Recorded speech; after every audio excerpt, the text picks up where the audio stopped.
భద్రాద్రి కొత్తగూడెం జిల్లా అన్నపరెడ్డిపల్లి మండలం తహసీల్దార్ బంజారా గ్రామంలోని బుధవారం అర్ధరాత్రి ప్రమాదవశాత్తు విద్యుత్ షార్ట్ సర్క్యూట్ జరిగింది. ఈ ప్రమాదంలో 2 ఇళ్లు దగ్ధమయ్యాయి. ఈ విషయాన్ని వెంటనే స్థానికులు, కుటుంబ సభ్యులు స్థానిక పోలీసులకు సమాచారం అందించారు. దీంతో పోలీసులు అగ్ని ప్రమాదాన్ని ఫైర్ సిబ్బందికి తెలియజేశారు. ఫైర్ సిబ్బంది ఘటనా స్థలానికి చేరుకోవడం ఆలస్యం చెందడంతో ఆ మంటల్లో వ్యక్తి సజీవ దహనమయ్యాడని కుటుంబ సభ్యులు ఆరోపించారు. సమయానికి వచ్చి ఉంటే వ్యక్తి చనిపోయేవాడు కాదని, దీనికి కారణం ఫైర్ సిబ్బంది నిర్లక్ష్యమేనని మండిపడ్డారు. వ్యక్తి మంటల్లో సజీవ దహనం కావడంతో గ్రామంలో విషాద ఛాయలు అలుముకున్నాయి. వ్యక్తి మృతి చెందడంతో కుటుంబ సభ్యులు బోరును విలపిస్తున్నారు. వెంటనే సిబ్బందికి కనెక్ట్ చేయకపోవడంతో మేము వెంటనే పోలీస్ సిబ్బందికి కాల్ చేసాము. పోలీస్ సిబ్బందికి కాల్ చేస్తే పోలీస్ సిబ్బంది 10 నిమిషాలు లైన్లో పెట్టి 10 నిమిషాలు హోల్డ్లో పెట్టి ఫైర్ స్టేషన్కి కనెక్ట్ చేసి ఎమర్జెన్సీ నెంబర్స్కి కనెక్ట్ చేయడానికి 10 నిమిషాలు సమయం పట్టింది.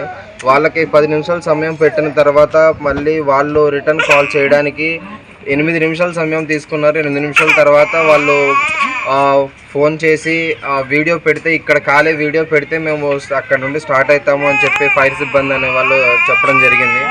వాళ్ళు అక్కడ నుండి కొత్తగూడెం నుండి తహసీల్దార్ బంజారా ఇక్కడ 17 కిలోమీటర్ల దూరం అనేది ఉంటుంది.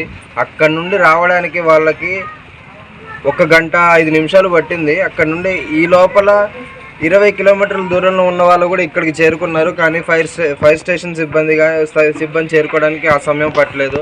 అనపరెడ్డిపల్లి మండలం నుండి పోలీస్ డిపార్ట్మెంట్ వాళ్ళు, ప్యాట్రోలింగ్ పోలీస్ వాళ్ళు అరగంటలో చేరుకోగా ఫైర్ సిబ్బంది చేరుకోవడానికి 1 గంట 5 నిమిషాలు పట్టినది.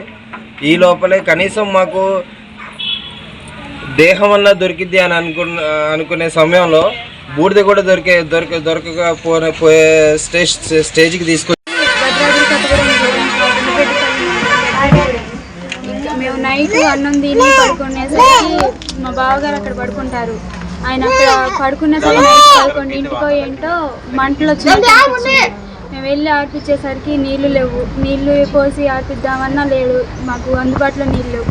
ఆయన తగలబడి అందులోనే కాలిపోయింది. మా ఇల్లు మొత్తం కాలిపోయింది. Hi Nilor, please subscribe to N3 TV.